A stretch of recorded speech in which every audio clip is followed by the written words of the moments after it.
네, 최근 몇 주간 스칼렛 위치 완다와 톰 홀랜드 스파이더맨에 대한 소식이 뉴스의 중심이 되고 있죠.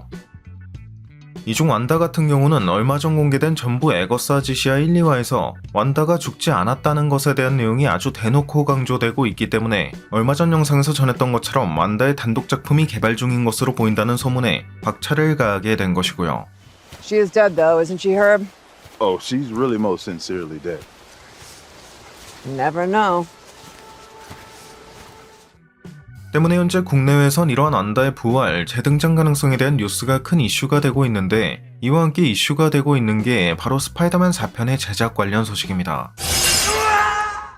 이 스파이더맨 4편의 제작 관련 소식이 완다의 부활 소식과 함께 가장 큰 주목을 받는 마블 뉴스 투탑을 달리고 있는 건 아무래도 스파이더맨 자체가 마블 시네마틱 유니버스에서 가장 인기 있는 캐릭터 중 하나이기 때문도 있겠지만, 이 스파이더맨 4편의 개봉 시기와 그 플롯 때문이라고도 할 수 있을 것인데, 들리는 소문에 따르면 이 스파이더맨 4편은 어벤져스 둠스데이가 촬영에 돌입하는 2025년에 동시 촬영될 예정이라고 하네요. You're good? Good. How are you good?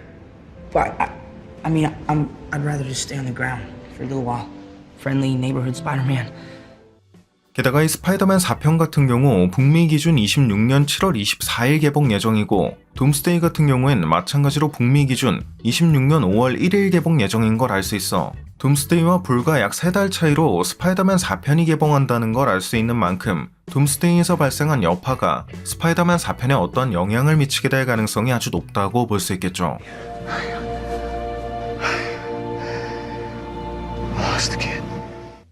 실제로 영화 텔레비전 산업연합 FTIA에서 공지한 바에 따르면 스파이더맨 4편에 베놈, 마일즈 모랄레스, 데어데블, 킹핀이 등장할 예정이라고도 하는데, 이와 같은 시기에 올라온 소식에 따르면 이 중 베놈이 메인 빌런이 되진 않을 것이라고 했다는 점, 마침 앞선 영상에선 개인적으로도 이 베놈이 스파이더맨과 함께 팀을 이뤄 너를 상대하게 될 것으로 보인다고 예상했던 걸 미뤄봤을 땐 그 가능성은 충분하다고 볼 수 있을 것이고요.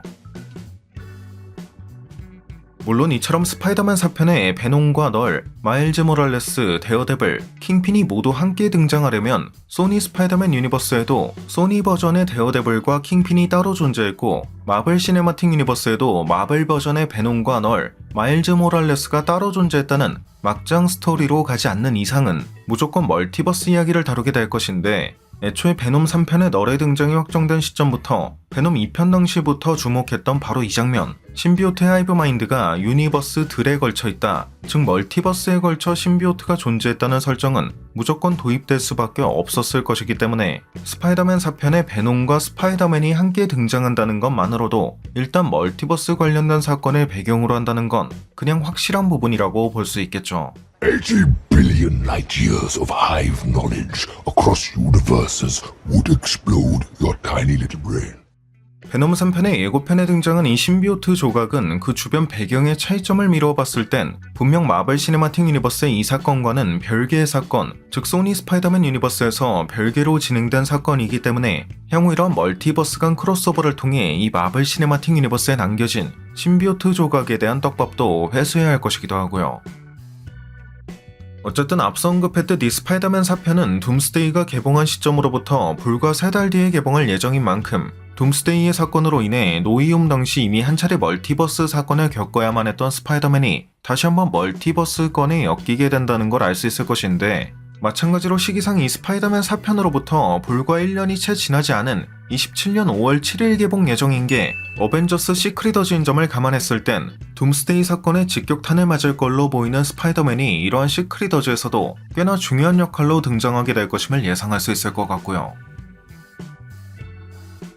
물론 소니가 토비 맥과이어와 앤드류 가필드를 중심으로 한 새로운 프랜차이즈를 제작하기 위해 마블이 진행 중인 멀티버스 관련 빅 이벤트에 탑승각을 재고 있다는 소문도 들리고 있는 만큼 마블 입장에서도 절대 포기할 수 없는 스파이더맨을 중심으로 한 이야기를 진행하기 위해선 소니가 바라는 요구사항을 어느 정도 들어줄 수밖에 없을 것이기 때문에 시크릿 어즈에선 톰 홀랜드 스파이더맨, 아니 어쩌면 토비 맥과이어나 앤드류 가필드 스파이더맨의 역할까지 함께 커질 가능성도 꽤 농후하다고 볼 수 있겠죠.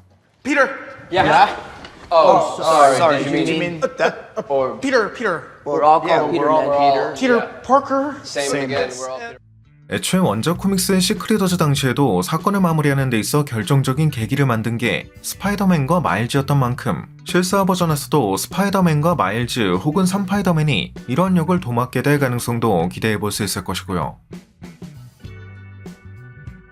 여담으로 이 마일즈에 대한 얘기가 나와서 하는 말이지만 과거 홈커밍 당시엔 이 남성을 연기했던 도널드 글로버가 마일즈의 삼촌이자 빌런이기도 한 프라울러였던 걸 알 수 있었고 이후 삭제 장면에선 실제로 마일즈가 조카인 걸 알 수 있는 장면도 확인할 수 있었다는 점.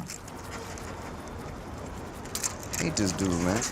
Yeah, sorry, Miles. I'm not gonna make it. Yeah, I'm just stuck.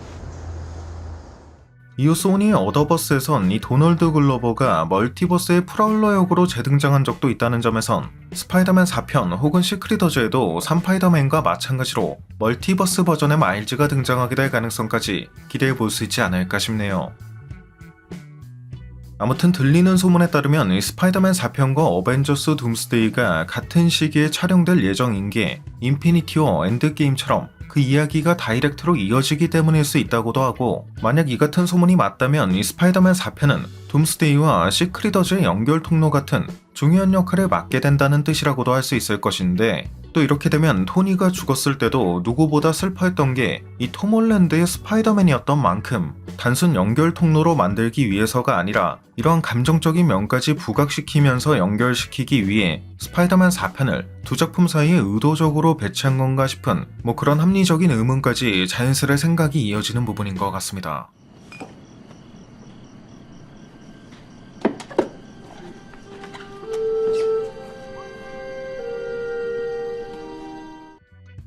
네, 오늘 준비한 영상은 여기까지였습니다. 영상이 재밌고 유익하셨다면 잊지 마시고 꼭 구독과 좋아요 그리고 알림 설정해주시면 감사하겠습니다. 그럼 지금까지 올원이었습니다.